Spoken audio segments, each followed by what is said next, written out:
권력의 퇴장 이름만 남은 명함은 무엇을 말하는가? 퇴임식이 끝난 다음 날 전화는 몇 통이나 올까? 누군가 이렇게 물은 적이 있다. 그 질문은 단순한 호기심이 아니다. 그것은 권력과 영향력의 본질을 꿰뚫는 물음이다. 현직에 있을 때는 하루에도 수십 통씩 울리던 전화가 직함이 사라진 순간 조용해지는 경험.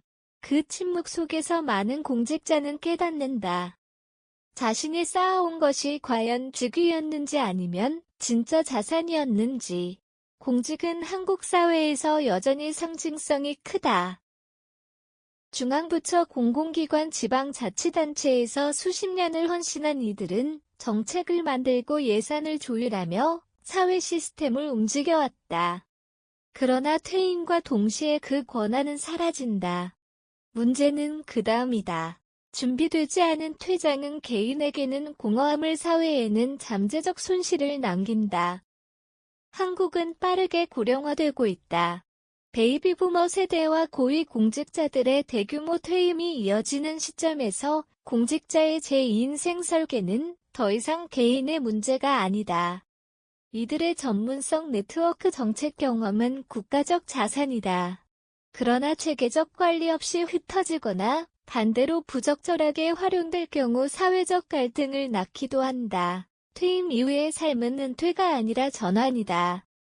중요한 것은 무엇을 할 것인가 보다 어떤 자산을 어떻게 관리할 것인가다. 특히 눈에 보이지 않는 자산, 즉 사회적 자본의 관리가 핵심이다.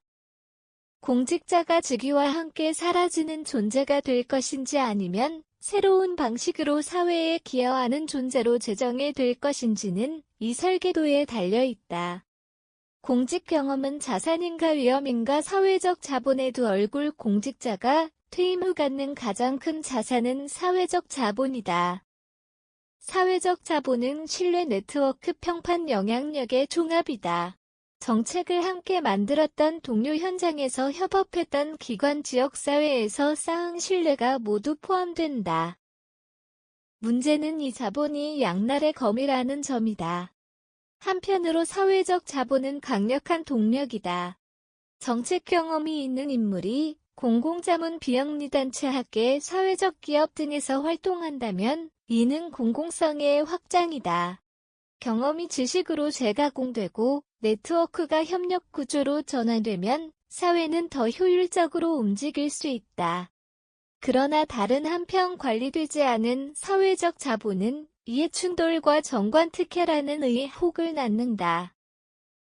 특정 기업으로의 재취업, 과거 인맥을 활용한 영향력 행사, 정책 정보의 비대칭 활용은 사회적 신뢰를 무너뜨린다. 공직자의 평판은 개인의 것이 아니라 제도의 신뢰와 직결된다. 결국 관건은 투명성과 방향성이다.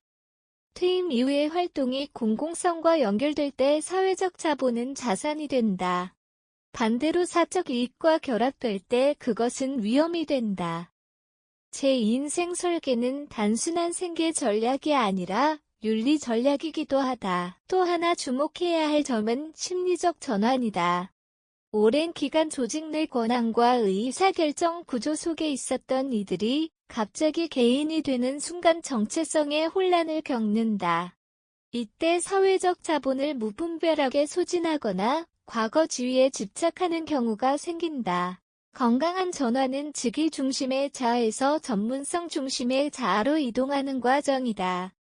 제2인생의 전략 지도 4가지 경로. 퇴임 이후 공직자의 경로는 크게 4가지로 나눌 수 있다. 첫째, 전문성 확장형이다. 정책, 행정, 재정, 외교 등 자신이 축적한 분야의 전문성을 기반으로 강의, 연구, 자문 활동을 이어가는 방식이다. 이는 가장 안정적이며 사회적 기여도 높다. 단 과거 경험을 단순 반복하는 것이 아니라 이를 구조화하고 체계화의 지식 자산으로 전환해야 한다. 둘째, 공공기 여형이다. 비영리단체, 사회적 기업, 지역 공동체, 프로젝트 등에 참여하는 경로다. 특히 지방행정 경험이 있는 인물은 지역균형 발전, 사회적 돌봄, 청년 창업 지원 등에서 중요한 역할을 할 수 있다. 이 경우 사회적 자본은 신뢰 네트워크로 재배치된다. 실제 민간 전환형이다. 기업이나 컨설팅 분야로 이동하는 경로다. 현실적으로 많은 공직자가 선택한다. 문제는 윤리적 기준이다. 이해충돌 방지와 정보 비대칭 해소 장치를 강화하지 않으면 사회적 비판을 피하기 어렵다. 이 경로는 명확한 가이드라인과 자기 절제가 필수다.